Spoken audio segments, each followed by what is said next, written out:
आज देव दीपावली का पावन पर्व है। आज गुरु नानक देव जी का भी पवित्र प्रकाश पर्व है। मैं विश्व भर में सभी लोगों को और सभी देशवासियों को इस पावन पर्व पर हार्दिक बधाई देता हूं। ये भी बहुत सुखद है कि 1.5 साल के अंतराल के बाद करतारपुर साहिब कॉरिडोर अब फिर से खुल गया है। साथियों, गुरु नानक जी ने कहा है, बीच दुनिया सेवी कमाइए त दरगिह बेसन पाइए। यानी संसार में सेवा का मार्ग अपनाने से ही जीवन सफल होता है। हमारी सरकार इसी सेवा भावना के साथ देशवासियों का जीवन आसान बनाने में जुटी है। न जाने कितनी पीढ़ियां जिन सपनों को सच होते देखना चाहती थी, भारत आज उन सपनों को पूरा करने का भरपूर प्रयास कर रहा है। साथियों, अपने 5 दशक के सार्वजनिक जीवन में मैंने किसानों की परेशानियों को, उनकी चुनौतियों को बहुत करीब से देखा है, महसूस किया है। इसलिए जब देश ने मुझे 2014 में प्रधानमंत्री के रूप में सेवा का अवसर दिया, तो हमने कृषि विकास, किसान कल्याण को सर्वोच्च प्राथमिकता दी। साथियों, इस सच्चाई से बहुत लोग अनजान है कि देश के 100 में से 80 किसान छोटे किसान हैं। उनके पास 2 हेक्टेयर से भी कम जमीन है। आप कल्पना कर सकते हैं, इन छोटे किसानों की संख्या 10 करोड़ से भी ज्यादा है। उनकी पूरी जिंदगी का आधार यही छोटी सी जमीन का टुकड़ा है। यही उनकी जिंदगी होती है। और इस छोटी सी जमीन के सहारे ही वो अपना और अपने परिवार का गुजारा करते हैं। पीढ़ी दर पीढ़ी परिवारों में होने वाला बंटवारा इस जमीन को और छोटा कर रहा है। इसलिए देश के छोटे किसानों की चुनौतियों को दूर करने के लिए हमने बीज, बीमा, बाजार और बचत, इन सभी पर चौतरफा काम किया। सरकार ने अच्छी क्वालिटी के बीज के साथ ही किसानों को neem coated urea, soil health card, micro irrigation जैसी सुविधाओं से भी जोड़ा। हमने 22 करोड़ सॉइल हेल्थ कार्ड किसानों को दिए और इस वैज्ञानिक अभियान के कारण एग्रीकल्चर प्रोडक्शन भी बढ़ा। साथियों, हमने फसल बीमा योजना को अधिक प्रभावी बनाया। उसके दायरे में ज्यादा किसानों को लाए। आपदा के समय ज्यादा से ज्यादा किसानों को आसानी से मुआवजा मिल सके, इसके लिए भी पुराने नियम बदले इस वजह से बीते 4 साल में 1 लाख करोड़ रुपए से अधिक का मुआवजा हमारे किसान भाई बहनों को मिला है। हम छोटे किसानों और खेत में काम करने वाले श्रमिकों तक बीमा और पेंशन की सुविधाओं को भी ले आए। छोटे किसानों की जरूरतों को पूरा करने के लिए सीधे उनके बैंक खातों में 1,62,000 करोड़ रुपए ट्रांसफर किए, सीधे उनके खाते में।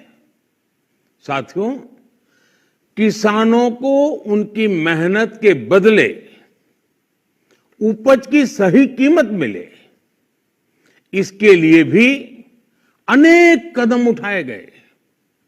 देश ने अपने रूरल मार्केट इंफ्रास्ट्रक्चर को मजबूत किया। एमएसपी तो बढ़ाई है, साथ ही साथ रिकॉर्ड सरकारी खरीद केंद्र भी बनाए। हमारी सरकार द्वारा की गई उपज की खरीद ने पिछले कई दशकों के रिकॉर्ड तोड़ दिए हैं। देश की 1,000 से ज्यादा मंडियों को ई नाम योजना से जोड़कर हमने किसानों को कहीं पर भी अपनी उपज बेचने का एक प्लेटफॉर्म दिया और इसके साथ ही देश भर की कृषि मंडियों के आधुनिकीकरण पर भी हमने करोड़ों रुपए खर्च किए। साथियों, आज केंद्र सरकार का कृषि बजट पहले के मुकाबले 5 गुना बढ़ गया है। हर वर्ष 1.25 लाख करोड़ रुपए से अधिक कृषि पर खर्च किए जा रहे हैं। 1 लाख करोड़ रुपए के एग्रीकल्चर इंफ्रास्ट्रक्चर फंड के माध्यम से गांव और खेत के नजदीक भंडारण, इसकी व्यवस्था, कृषि उपकरण जैसी अनेक सुविधाओं का विस्तार, ये सारी बातें तेजी से हो रही है। छोटे किसानों की ताकत बढ़ाने के लिए 10,000 एफपीओ किसान उत्पादक संगठन बनाने का अभियान भी जारी है। इस पर भी करीब 7,000 करोड़ रुपए खर्च किए जा रहे हैं। माइक्रो इरिगेशन फंड के आवंटन को भी 2 गुना करके 10,000 करोड़ रुपए कर दिया गया है। हमने क्रॉप लोन भी 2 गुना कर दिया, तो इस वर्ष 16 लाख करोड़ रुपए हो जाएगा। अब पशुपालकों को मछली पालन से जुड़े हमारे किसानों को भी किसान क्रेडिट कार्ड का लाभ मिलना शुरू हो गया है। यानी हमारी सरकार किसानों के हित में हर संभव कदम उठा रही है, लगातार एक के बाद एक नए कदम उठाती जा रही है। किसानों की आर्थिक स्थिति सुधरे, उनकी सामाजिक स्थिति मजबूत हो, इसके लिए पूरी ईमानदारी से काम कर रही है। साथियों, किसानों की स्थिति को सुधारने की इसी महाअभियान में देश में 3 कृषि कानून लाए गए थे। मकसद ये था कि देश के किसानों को, खासकर छोटे किसानों को और ताकत मिले, उन्हें अपनी उपज की सही कीमत और उपज बेचने के लिए ज्यादा से ज्यादा विकल्प मिले।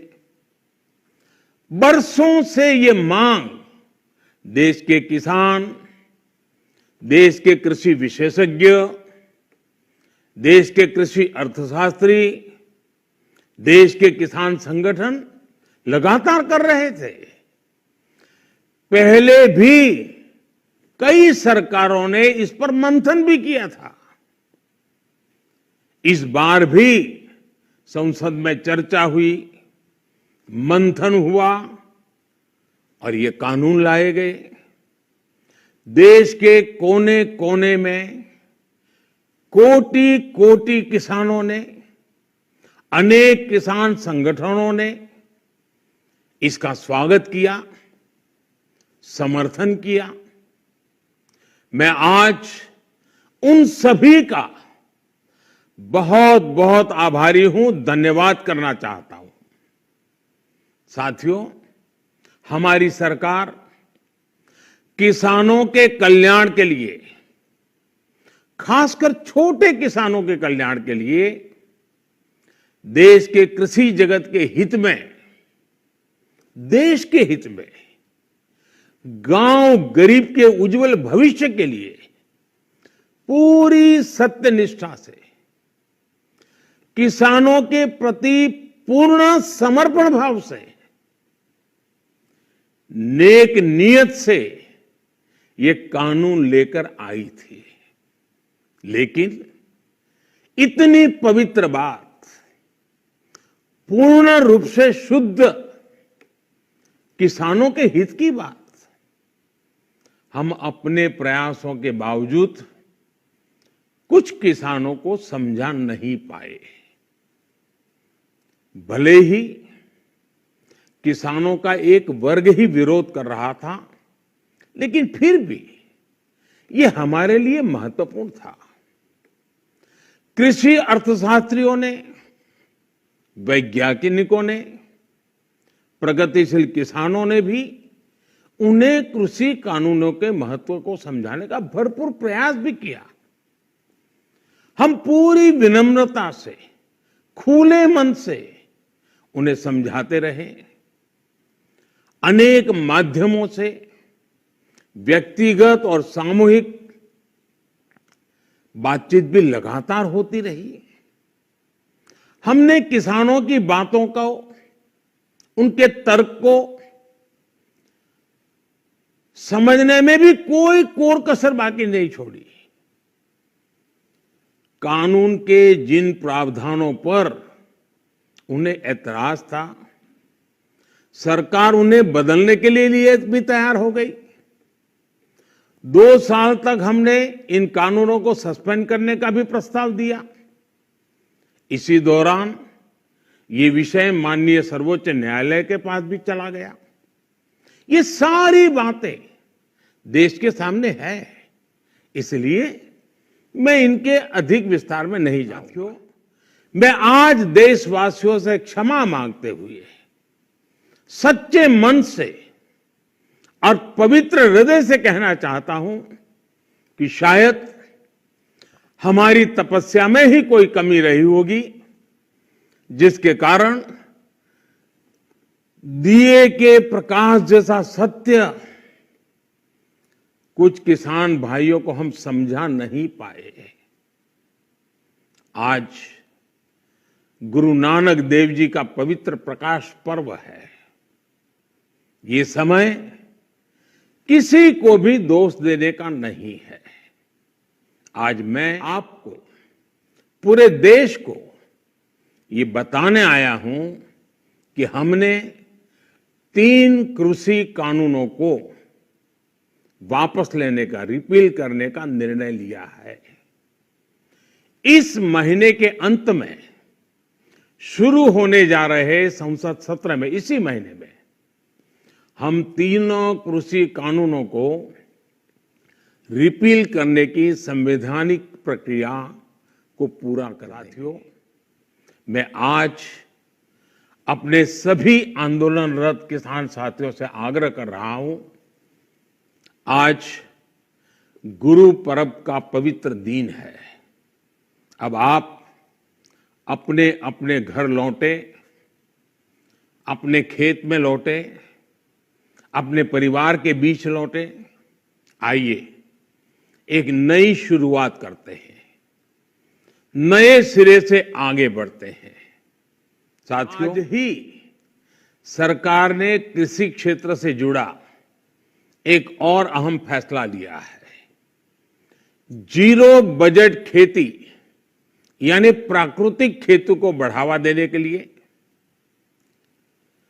देश की बदलती आवश्यकताओं को ध्यान में रखकर क्रॉप पैटर्न को वैज्ञानिक तरीके से बदलने के लिए एमएसपी को और अधिक प्रभावी और पारदर्शी बनाने के लिए ऐसे सभी विषयों पर भविष्य को ध्यान में रखते हुए निर्णय लेने के लिए एक कमेटी का गठन किया जाएगा।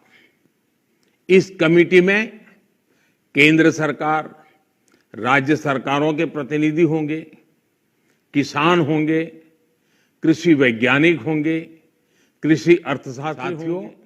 हमारी सरकार किसानों के हित में काम करती रही है और आगे भी करती रहेगी। मैं गुरु गोविंद सिंह जी की भावना में अपनी बात समाप्त करूंगा। देहि शिवावर मोहे इहे, शुभ कर्मन ते कबहू न टरो। हे देवी, मुझे ये वर दीजिए कि मैं शुभ कर्म करने से कभी पीछे ना हटूं। जो किया किसानों के लिए किया, जो कर रहा हूं देश के लिए कर रहा हूं। आप सभी के आशीर्वाद से मैंने मेहनत में पहले भी कोई कमी नहीं की थी। आज मैं आपको विश्वास दिलाता हूं कि अब और ज्यादा मेहनत करूंगा ताकि आपके सपने साकार हो सके, देश के सपने साकार हो सके। आपका बहुत बहुत धन्यवाद। नमस्कार।